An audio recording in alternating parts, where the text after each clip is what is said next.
I know I have to ask this question. Yes. First of all, issue yenye inaendelea saizi ya Gen Z. We'll go upande gani? Wa for the bill ama for the will vote against or for? And then tell us the reasons and then what's the way forward now? I was for the finance bill because I'm a government member of parliament. I've been elected by the ruling. The kind of taxes that you guys are paying, oh my goodness. But you see, we are not even paying a quarter of what we see the work it's doing. Absolutely. Like, you know, here there are no motorcade, and even in Nairobi here no motorcade. The only cars that have a right of way is an ambulance on siren, a police car on siren, and a fire truck on siren. Hii mambo ya mheshimiwa anapita opposite direction, hiyo ni ticket kwako. Ante, mimi naitwa John Njuguna Wanjiku, but I'm famously known aka KAWANJIKU. Mimi ni mbunge wa Kiambaa constituency.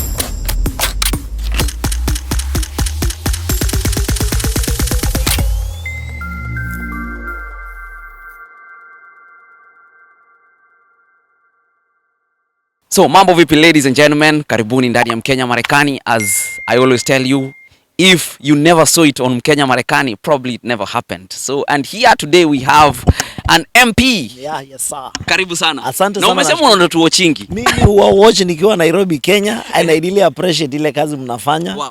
Ile kutembea hata wakati rais alikuwa amekuja pale Washington, you are there. Yes. So we follow you every single day what you are doing here. Wow. So it's an inspiration to us. Na tunaona ni kazi mzuri unafanya hapa. Uendelee kufanya hivyo, kutia bidii.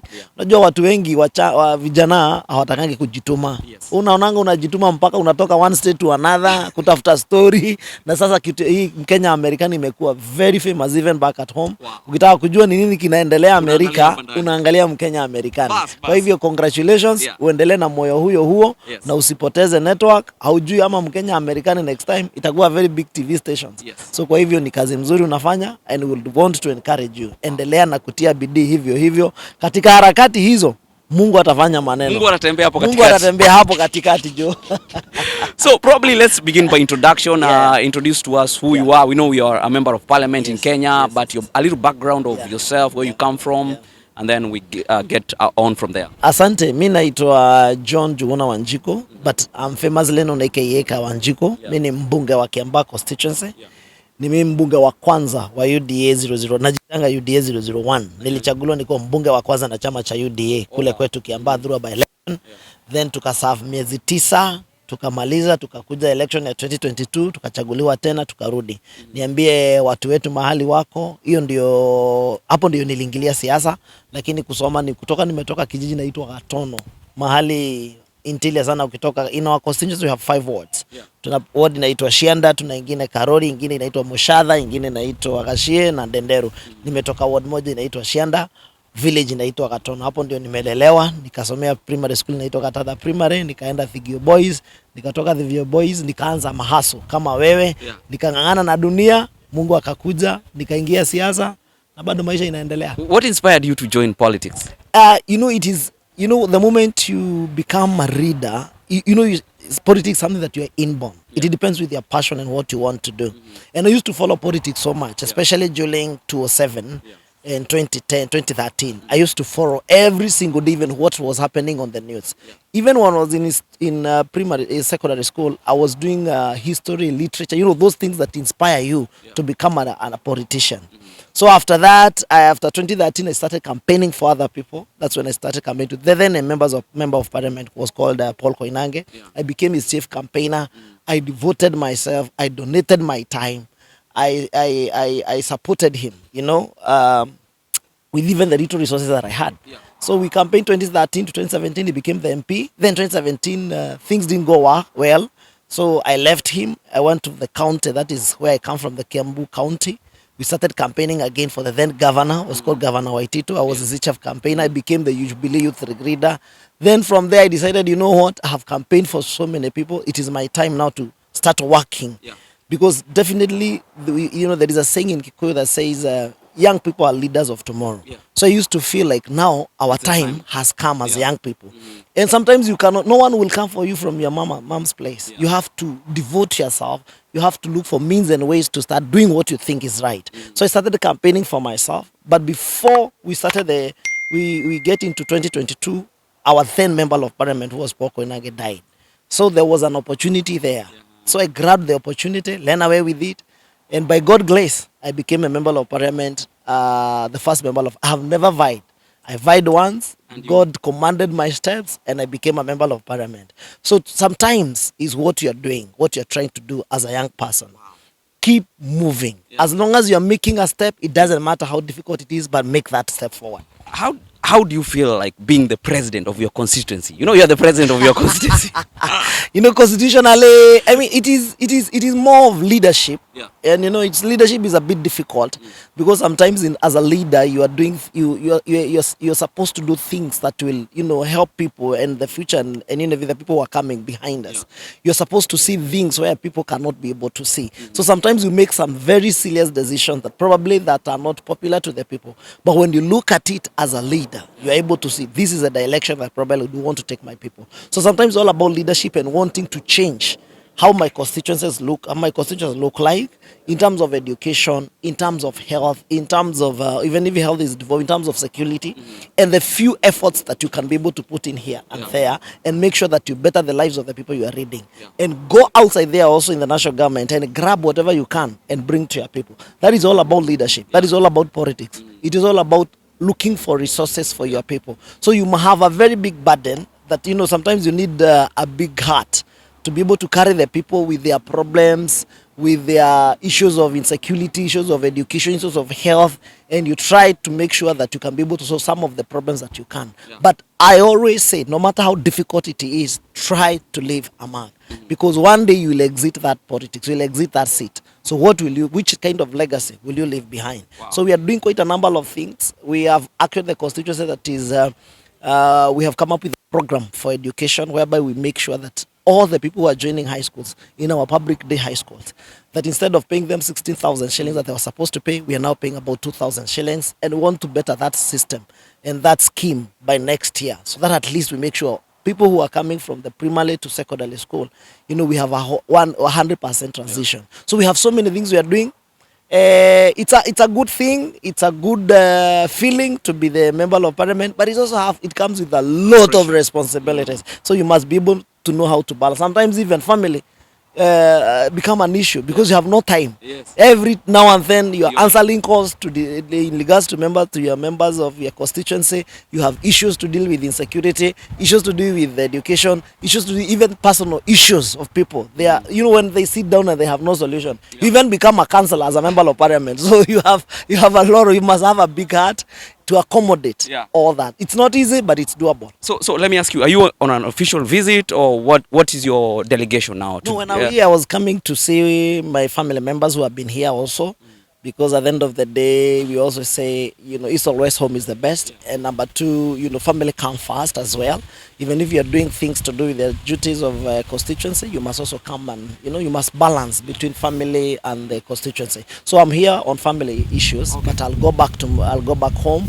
But I normally come. This is not my first time to come here. I have come here once a few times.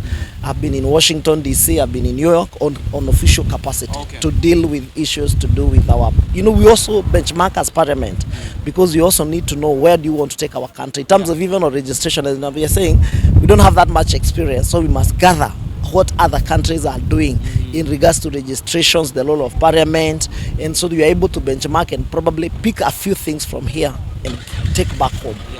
One of the huge differences is that I feel like Kenyan politicians or leaders, they spend so much moving around. Like for example, here umeletwa tu na gari moja. Ingekuwa Kenya probably kungekuwa na gari kadhaa. Na watu complain about that. So what's your take on that? Okay, I don't know. I normally use I even had the same argument yesterday with some Kenyans in a certain place. We're having a meeting, and after the wedding that I participated in yesterday. But it's not true at times because I only have one car that I normally use. Even back at home, I have only a driver and one car. So I don't have the charadol, you know, mini vehicle or motorcade of motor vehicles following me. But sometimes also, I would say it's also a good thing to learn because, you know, these are very advanced country. In our country, there is that entitlement. You know, when people come from poverty and come from a point of lack to a point of abundance, sometimes, you tend to overdo things without even knowing, because you want to show, oh, here I am. But I think it's something that it depends with your personality, because we have also had people on the presidency, the only person who is supposed to carry the motorcade, I've seen it in our country, is the president, the deputy president, the speaker of the National Assembly, depending also on the number of threats, and maybe probably because they are leading a huge crowd, they are leading a big country, they may fear, the issues to do with their security, because you don't know the decision that sometimes you make, you become an enemy. Without even knowing, but there are some decisions you have made as a president, or as a speaker, or as a deputy president, and you have affected other people. So they target you. But it's a good thing to learn, because the moment the systems are working, even us as leaders, we are able to to believe and to trust the system. Yeah. So here there are no motorcade, and even in Nairobi, no motorcade. The only cars that have right of way is an ambulance on siren, a police car on siren, and a fire truck on siren. Hii mambo ya mheshimiwa anapita opposite direction, hiyo ni ticket kwako. I've seen it actually. Even here, people are so much desperate. I was being driven by my nephew, and you'd see he's so careful even on the street rides, on the rain that he's using, because they don't want to be given those the tickets and the likes, because you're gonna be fined and you're gonna pay a lot of money. But in Kenya, I think it's something that we are also growing, because it's a third world country, and we are a growing country. But I think with time, because these are investments of people who sat down and established systems that are working. So that's why we are saying we have a responsibility, even as leaders back at home, to make sure that we introduce things that will benefit our country even for the next 3 or 4 years, or even 50 years to come, by establishing laws that probably people will be able to follow. Because our problem as a country is, every time you get a traffic offense, you meet a karao, a policeman there. I have not seen any policeman in the roads. No. Since I came here, I've not seen people follow rules. There is no policeman. But the moment if you do something wrong, there is a system, or there is a camera, and you're gonna be given the ticket. So in Kenya, do you feel like we will get to a point where we follow the system? We will. I have a lot of hope and a lot of faith with our country. So far, the steps we are making going towards the right direction. They are very unpopular decisions. Many people will not like, because people want people want to do things that are not. People don't want to be responsible. They want to act. They want to misbehave, and at the same time, they don't want to pay the fines and the fines that they're supposed to pay. But here, you see that people have been able to be disciplined. And even when you come to America, you must perform and follow the law.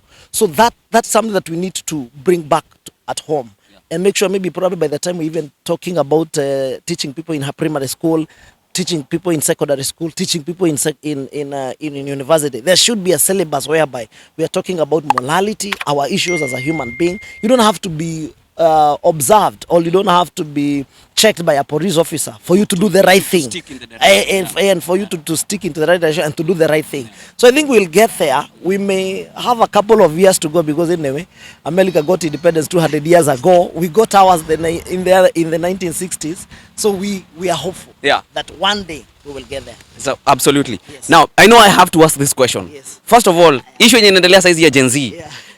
Ulikuwa upande gani? Wa for the bill ama for the will vote against or for? And then tell us the reasons, and then what's the way forward now? I was for the finance bill, because I'm a government member of parliament. I've been elected by the ruling party.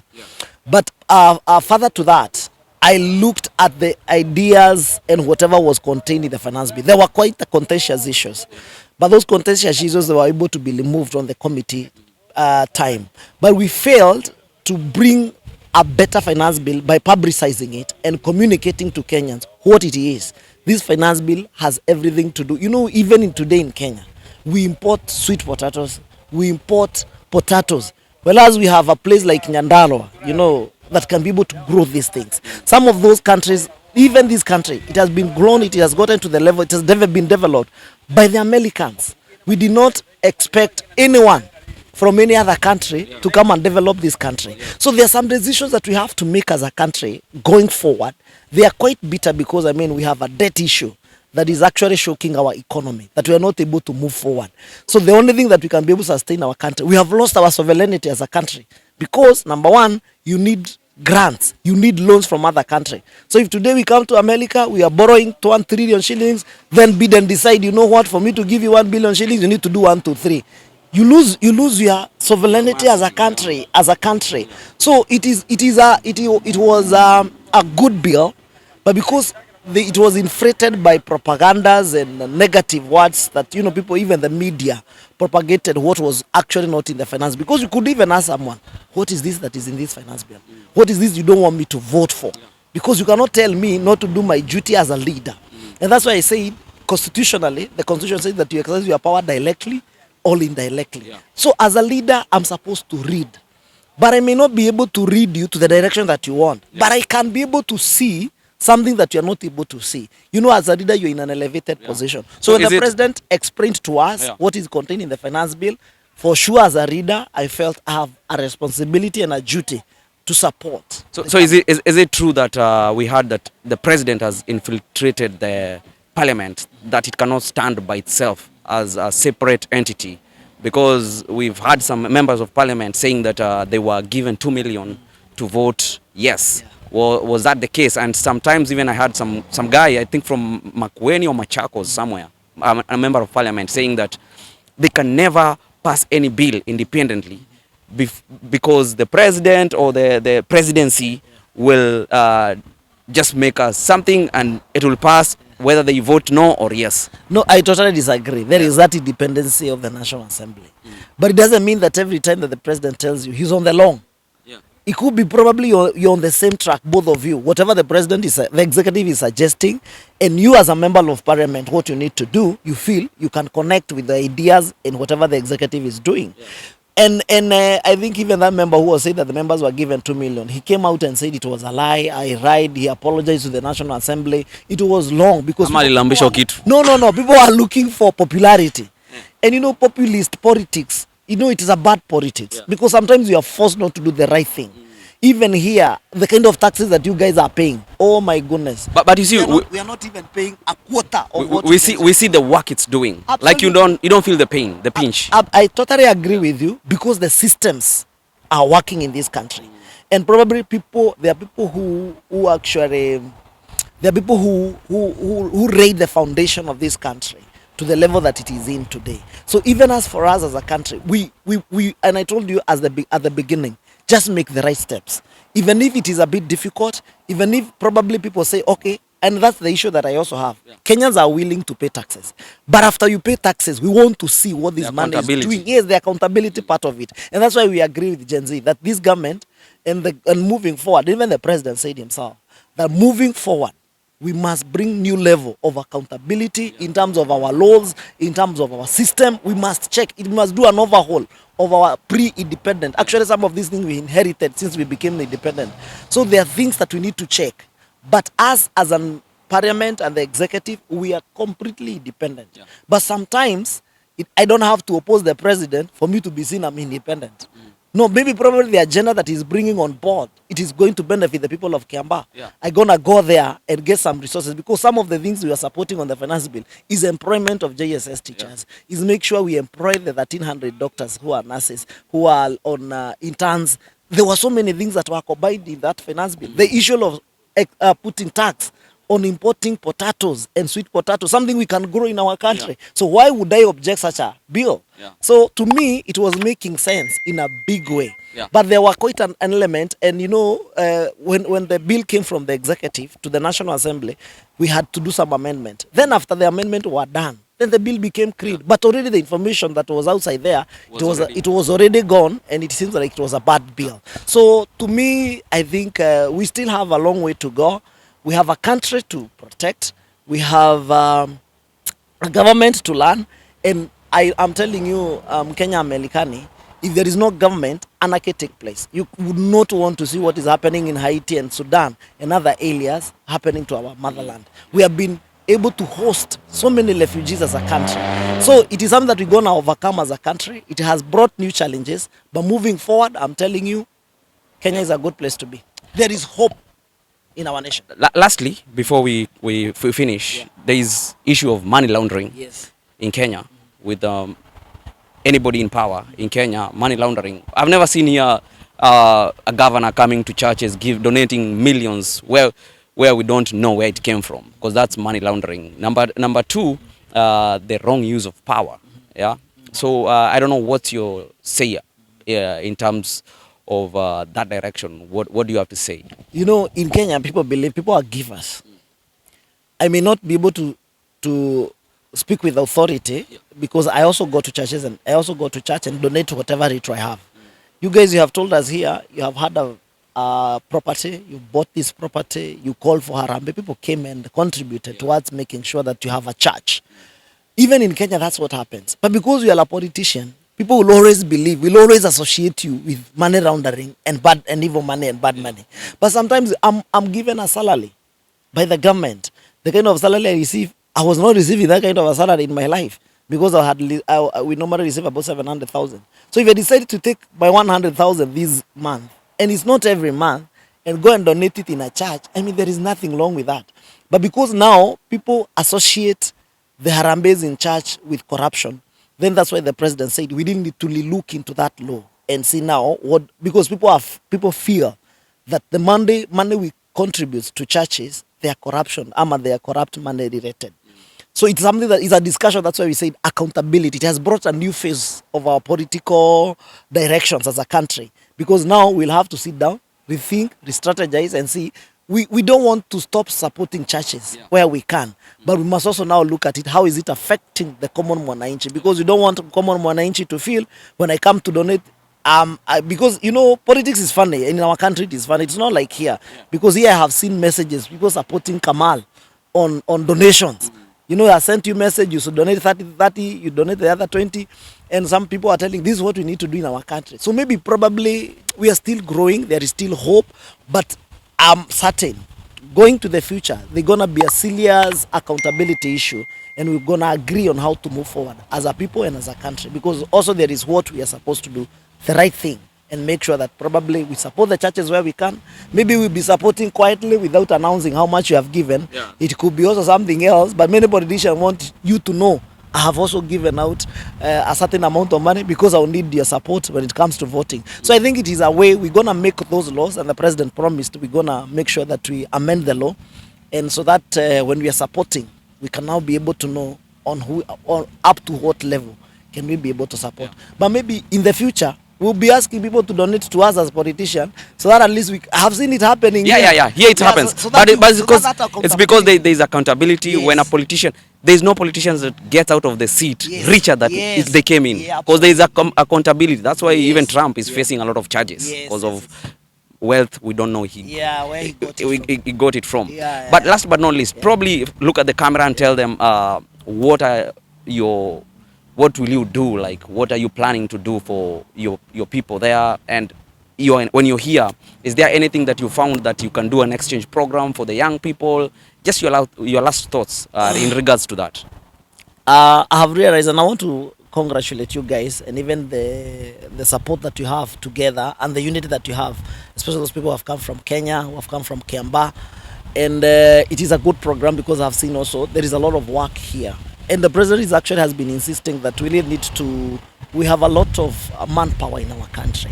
And our investment in terms of human resource is on a higher note. So probably we are learning to see how do we,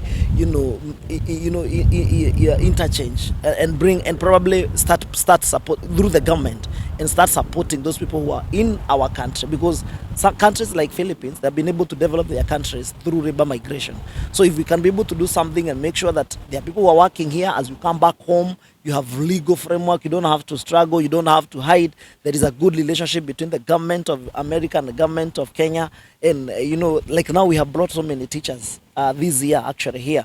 We have brought so many nurses, we have taken some nurses to UK. So I think it is something that we are learning as well, and we need to appreciate and to agree as a country. We have so many young people who don't have employment, and we are looking for alternative to make sure that these people are able to get jobs and they can be able to provide for their family, as we also prepare our economy to host others who are coming, and in case you come back, you can be able to get a job, or you can be able to do your business and your life continues. So we would, it is something that we have learned. It is something that I have seen it is workable, because I have seen people who are doing very well, who are here, some who are schooling with here, and they're doing very well. So I think it's a great opportunity. We continue insisting on the government to make sure that those bilateral agreements have come into place, and we have gotten as many opportunities as possible to bring our people here to work, and so that at least we can also get the dollars coming back at, coming back at home. Probably on the same note, I would like, if this issue has never been raised in Parliament, you should be the first one to go raise it, because people are saying at the embassy in America, either the fees should at least be lowered, or if you get denied, they should return a bit of your money, of your money. So I don't know if that issue can be debated in Parliament, and maybe you'll raise a bigger voice than the general masses. That's why the executive is very important on this issue, because I have seen it. I have heard people saying that America, we apply for visa, you pay 100 and something thousand, then you are denied and your money is gone. But you see, as far as the embassy is concerned, it is the territory of the American. But now the agreement and the talks between the president of Kenya and the president of the United States, because now that is US jurisdiction. It has nothing to do with our laws as a country. But we can only try to engage the government of the US to ask them, just in case someone is denied the visa, it is probably all you reduce the amount of money or the fees that you charge for the people who are applying for visas. So it is a discussion that probably, and I see President have been having a very good rapport with the President of the United States, and we hope that and he has raised it, people have raised it, they have raised that concern, and I think it is a discussion that is ongoing to make sure that probably we are able to, to solve that problem, because people feel like they are being robbed.